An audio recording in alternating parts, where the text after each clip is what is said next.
সিলেট থেকে ঢাকা যাওয়ার বাসে উঠছি। আমার সিট নম্বর 4D, জানালার পাশের সিট। জার্নিতে আমার পছন্দর সিট হলো 4 বা 5 সিরিয়ালের জানালার পাশের সিট। বাসে বসে আছি, বাস ছাড়তে আরও সময় লাগবে। 10 মিনিট অপেক্ষা করে বাস ছেড়ে দিল। আমার পাশের সিটটা এখনও ফাঁকা, মনে হয় সামনের কোনো স্টেশন থেকে উঠবে।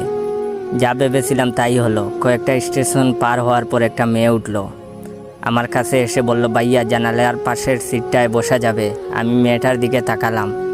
কালো রঙের একটা বুরকা পড়েছে, মুখটা বের করা, কি সুন্দর দেখতে, তাকিয়ে থাকতে ইচ্ছে করে।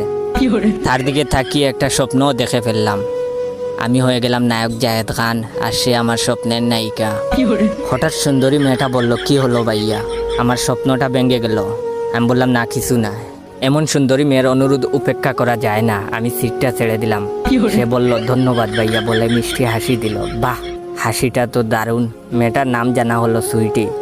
কথা বলে কম, কথা বলার সময় স্বর একটু কেমন জানি লাগে। মেয়েটা খুব ভালো। অল্প সময়ে আমাদের ভালো বন্ধুত্ব হয়ে গেল। মেয়েটার বাড়ি আমাদের সিলেটে, পড়াশোনা করে ঢাকায়। অল্প সময়ে আমরা নিজেদের মোটামুটি সব কিছু জেনে ফেললাম। বাসের বিরতি দিল ব্রাহ্মণবাড়িয়া এসে। উজানবাটি নামে একটা রেস্টুরেন্টে খাবার খাওয়ার জন্য নামতেছি।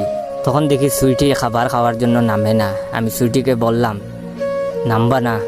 একটু হেসে প্রথমে না বলল, অনুরোধ করার পর রাজি হলো। দুইজনে নিচে নামলাম। রেস্টুরেন্টটা ভালোই, হালকা খাওয়া দাওয়া করলাম। খাবারের বিলটা আমিই দিলাম। একটা সেলফি তুলে ফেসবুকে পোস্ট দিলাম, বন্ধুদের জ্বালানোর জন্য। এমন সুন্দরী একটা মেয়ের সাথে সম্পর্কে জড়াচ্ছি। এটা হচ্ছে ভিডিও এর প্রথম পার্ট। এই ভিডিওতে 10,000 লাইক আর 500 কমেন্ট করে দিলে সেকেন্ড পার্ট নিয়ে আসবো। আর সেকেন্ড পার্ট আপনারা দেখলে হাসতে হাসতে মরে যাবেন। তো আর দেরি করছো কি? 10,000 লাইক কমপ্লিট করে দাও। ধন্যবাদ।